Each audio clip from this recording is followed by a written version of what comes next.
नमस्कार साथियों, रसखान जी द्वारा रचित साखियां हैं, उनमें से दो पद जो आपकी स्क्रीन पर हैं वो आज हम पढ़ेंगे और उनका वर्णन करेंगे हिंदी में। उसके बाद फिर नेक्स्ट वीडियो में दो पद। तो जो भी लोग नए चैनल हैं, पहली बार विजिट कर रहे हैं, सब्सक्राइब कर लें, लाइक शेयर कर दें और कमेंट करते रहें जो भी आपको परेशानी है।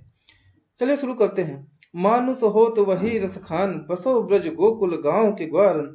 जो पशु हो तो कहा बसु मेरे, चरो नित नंद की धेनु मंझारन। पाहन हो तो वही गिरि को, जो कियो छरि छत्र पुरंदर धारन।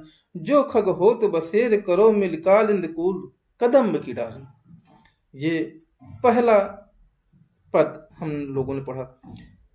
इसको पढ़ने का ढंग दूसरा है, ठीक है, लेकिन आपको सब समझ में आना चाहिए, अर्थ समझ में आना चाहिए, उतना पर्याप्त समझता हूं।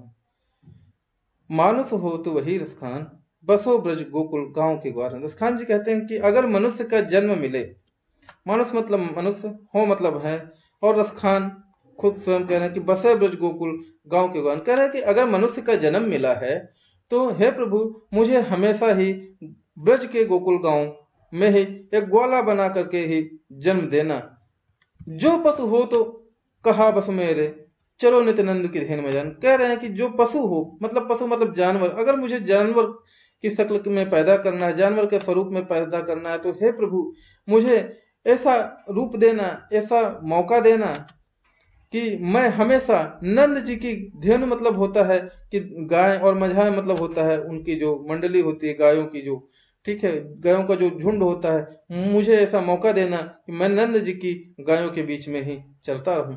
पाहन हो तो वही गिर को, जो कि यो छल छत्र पुरंदरान। कह रहे हैं कि हे प्रभु, अगर मुझे पत्थर के रूप में जन्म देना है तो दीजिए, मुझे कोई आपत्ति नहीं है।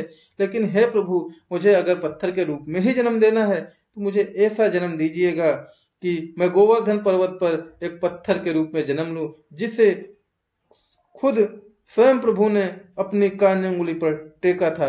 पहाड़ मतलब होता है पत्थर, और वही गिर, गिर मतलब होता है पर्वत, और छल छत्र पुरंदर धान मतलब की होता है, जो छल छत्र होता है कि गांव में जब इंद्र जी वर्षा कर देते हैं अपने क्रोध के मारे, और जो है गांव के लोगों को बचाने के लिए श्री कृष्ण जी वो पर्वत उठा लेते हैं अपनी कान्य उंगली पर, उसको छल छत्र कहा गया है। पुरंदर मतलब, पुरंदर धान मतलब होता है उसको धारण करने वाला, अर्थात श्री कृष्ण जी।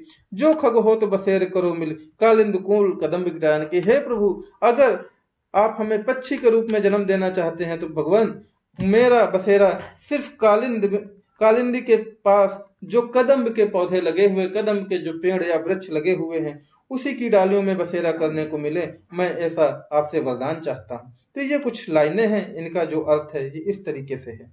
अगला, या लकुटी अरि कमरिया पर, राज तिहि पुर के तज डारो। आठों सिद्ध नवो निधि के सुख, नंद की गाय चराए विसारो। तसखान कबो इन अखियन सो ब्रज, बग के बन के ब्रज बन के बाग तड़ाग निहारो। कोटिक एकल धौत के धाम, कुरील के कंजन ऊपर वारो।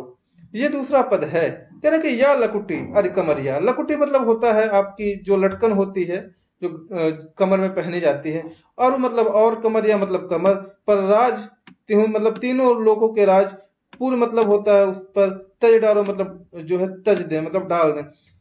रखान जी कहते हैं कि हे प्रभु, आपकी ये जो कमर पे ये जो लटकन लटक रही है ना, इतनी शोभायमान हो रही है प्रभु, कि अगर मैं तीनों लोगों का राजा होता तो उन तीनों लोगों का राज भी आपकी इस कमर पर लटकी हुई लटकन पे निछावर कर देता। आठों सिद्धि नवों निधि के सुख, नंद की गाय चराए विसारो। कह रहे हैं कि प्रभु, हमें जो सुख मिलता है नंद जी की गाय चराने पर, उसमें चाहे आठों सिद्धि और नवोनिधि के सुख हूं, तो वो भी गाय चराने के आगे सारे भूल जाता हूं मैं।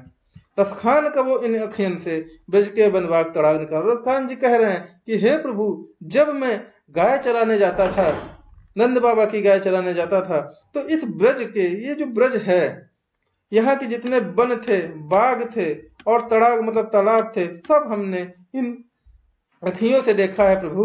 कोटिक एकल धौत के धाम, करील के कुंजन ऊपर वालों। कह रहे कि कोटिक मतलब होता है करोड़ों, कह रहे इस तरीके के करोड़ों धाम जो हैं, और उनके ऊपर मैं आपके ऊपर वार देता हूं। माफ कीजिएगा। तो इस तरीके से ये खत्म हुआ। जो लोग पहली बार हैं चैनल को सब्सक्राइब करते हैं, लाइक शेयर करते हैं।